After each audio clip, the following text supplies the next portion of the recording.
The British Columbia Institute of Technology acknowledges that our campuses are located on the unceded traditional territories of the Coast Salish nations of Musqueam, Squamish, and Tsleil-Waututh. From the Broadcast Center at BCIT's Burnaby Campus, this is All Talk Radio. You're listening to 1680 The Crow. Good afternoon, I'm Lachlan Irvin, and this is your 3:30 news update for BCIT's The Crow. Bell Canada has announced cuts to 4,800 jobs across the country, including many from CTV News and BNN Bloomberg. CEO Mirko Bibic announced the layoffs in an open letter this morning. Carleton University professor Dwayne Winzik says the company has faced struggles but remains one of Canada's leading media brands. There's no doubt that revenue's been declining for Bell over the last decade. Revenues have plunged. Thing is, it's still a very profitable, the Bell Media division is still very profitable.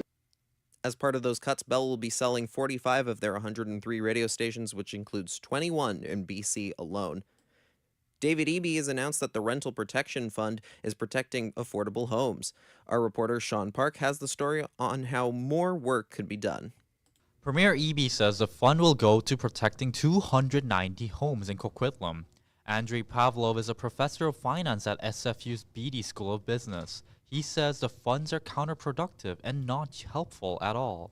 We are trying to build more housing, which we badly need, and at the same time we are spending money to actually disrupt people who want to provide housing. Pavlov says the province is spending money to actually limit housing while urging the public to build more homes. Pavlov has suggested that the housing market needs to be deregulated. He adds that the current market condition makes it more expensive and riskier to provide more housing. Sean Park, BCIT's The Crow. Overcrowding in buses and the SkyTrain are contributed by the rising population and service levels that are not meeting the demand for transit. This is a province-wide problem, and the Mayor's Council is asking government officials to provide TransLink with more funds to solve it. Jerison Arashon talked to a Coquitlam City Councillor about the issue. Residents in Coquitlam have direct access to Vancouver through the SkyTrain in Coquitlam Central Station. For most residents who do not live nearby SkyTrain stations, it can be problematic to get around Coquitlam due to buses being full and not being frequent, especially the community shuttle buses. It is a key problem for transit in the city, says City Councillor Craig Hodge. They just can't get there in a reliable way, and that's why we need to continue to have an investment into buses and what I call neighborhood transit. TransLink and the Mayor's Council have launched a petition asking both the federal and provincial governments to provide funds to increase service levels and reduce overcrowding in transit. Jerison Rashon, BCIT, The Crow. The province and Amplify BC's career development program supports hundreds of local singers and musicians with over $1.1 million in funding. Our reporter Caitlin No has the story.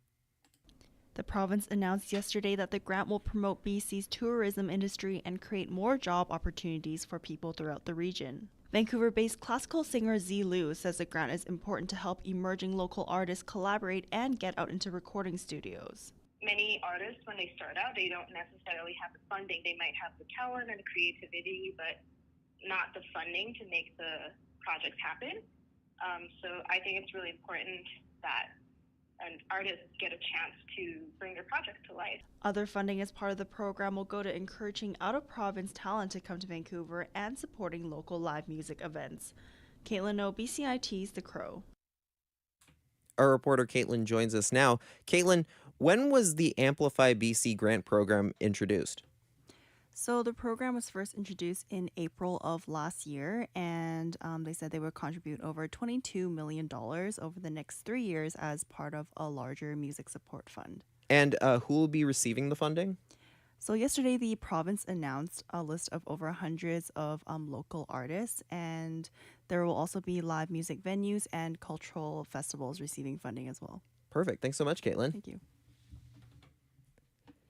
Prime Minister Justin Trudeau is pledging his government will stand up for the rights of vulnerable communities like transgender youth after Conservative leader Pierre Poilievre says he opposed puberty blockers for kids. The fact that Premier Smith and Pierre Poilievre want government to take away the option for parents and their vulnerable youth in consultation with their doctors to make the right decisions for them is anchored in ideology and is not about protecting the most vulnerable. U.S. lawmakers are working on new legislation to provide wartime funding for Ukraine and other U.S. allies. ABC's Jay O'Brien has more. This legislation was born out of the failure of that bipartisan deal that included immigration reforms as well as funding for Ukraine and Israel. When that legislation tanked on the Senate floor Wednesday due to Republican opposition, Senate Majority Leader Chuck Schumer proposed this bill without the immigration elements. While it's passed a procedural vote, this bill still has to pass a normal vote, which could happen next week. Jay O'Brien, ABC News, Washington. The city of Belleville has declared a state of emergency as a result of 23 drug overdoses over the last 2 days. Belleville officials say 14 of those instances occurred in the city within a 2-hour span Tuesday afternoon. Mayor Neil Ellis says the city needs funding from Ontario's provincial government for more emergency and health services. Iceland's famous Blue Lagoon was evacuated and thousands are without hot water after a nearby volcano erupted Thursday. According to volcanologist Dave McCarvey, the blast is the third eruption since December alone. Yeah, what's happened today is it's basically a very close repeat of what happened back in December, and it's linked very strongly to what happened in the eruption in January.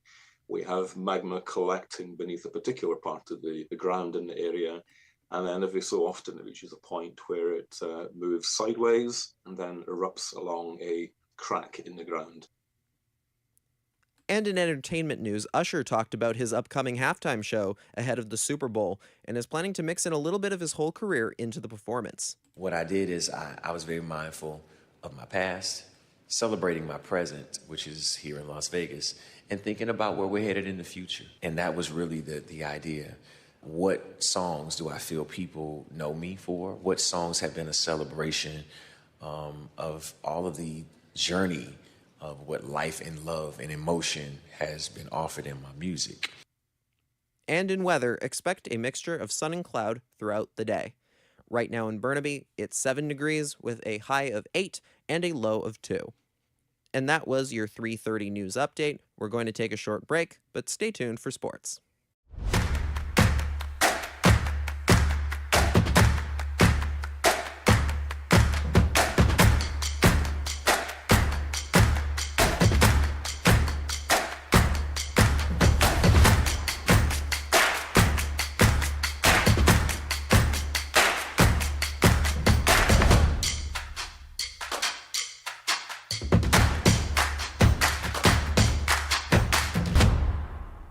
Everything is changing to digital. Everything is online. People aren't just waiting for the 6 o'clock news anymore. People want their news right now. They want to be able to go onto their smartphone, onto the internet, and see the news that they want to see. Vancouver is growing at, a really rapid rate, the Lower Mainland even, and with the tools that we're given here, we're able to cover all of that. Welcome to BCIT Magazine. I'm Radhika Sikakane. In the program, they really leave it up to you. I mean, the help is there when you need it, figuring out how to use the programs like Premiere, Audition, and figuring out how to use the cameras. But it's up to you to sort of experiment and figure out what you can do when you go out in the field. They brought candles and flowers to remember the student who lost her life yesterday. Theresa May says the international community condemns Moscow. They really make sure that you know the basics and you are able to put out a quality product. I'm Brady Tretnero. And I'm Radhika Sikakane. Thank you for tuning in to BCIT Magazine.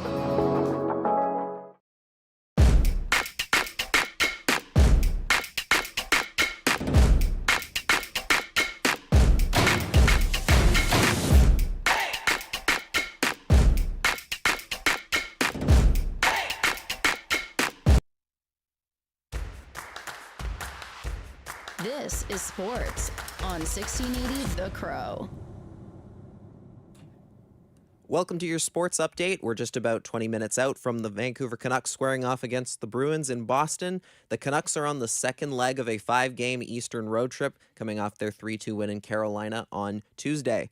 And this game is more than just a rematch of the 2011 Stanley Cup Final. The Canucks and the Bruins currently sit first and second overall in the NHL standings, respectively, so there's a lot on the line. Elias Pettersson is looking forward to the challenge of facing the Bruins. Yeah, very tough one. Boston's a great team, but I think continue doing what we've been doing well and just enjoy the game tonight. It's going to be a fun one, I hope, but it's definitely a good challenge, and hopefully, we're ready for the opportunity. Thatcher Demko will be getting the start in goal for the Canucks tonight, while Jeremy Swayman is expected to get the nod for the Bruins. Puck drop from TD Garden is set for 4 p.m. Elsewhere in the NHL tonight, former Canuck Andrei Kuzmenko and the Calgary Flames are in New Jersey to take on the Devils. The Winnipeg Jets are in Philly to face the Flyers.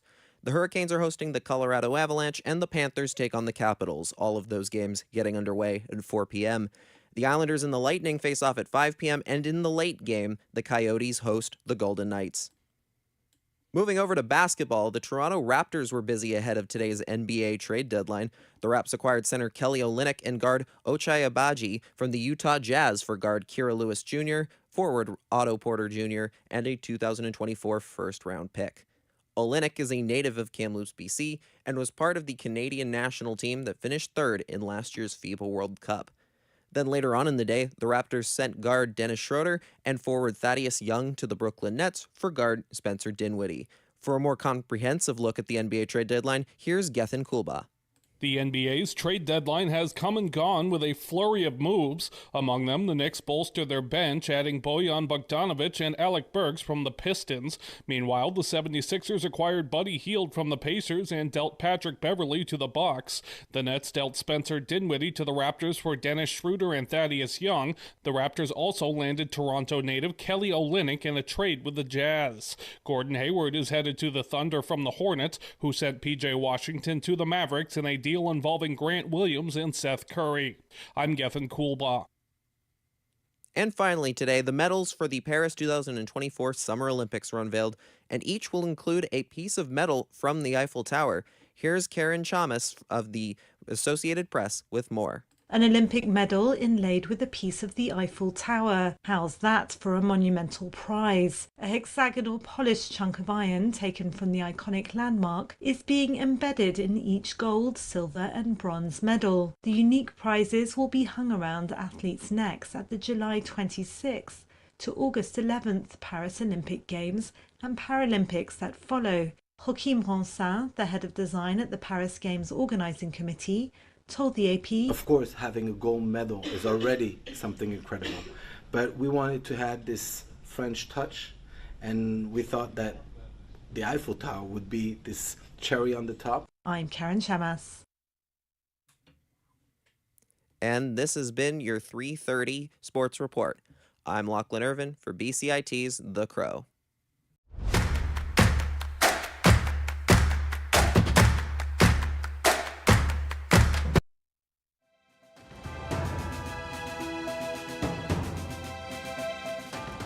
Stay tuned for more on BCIT's 1680 The Crow.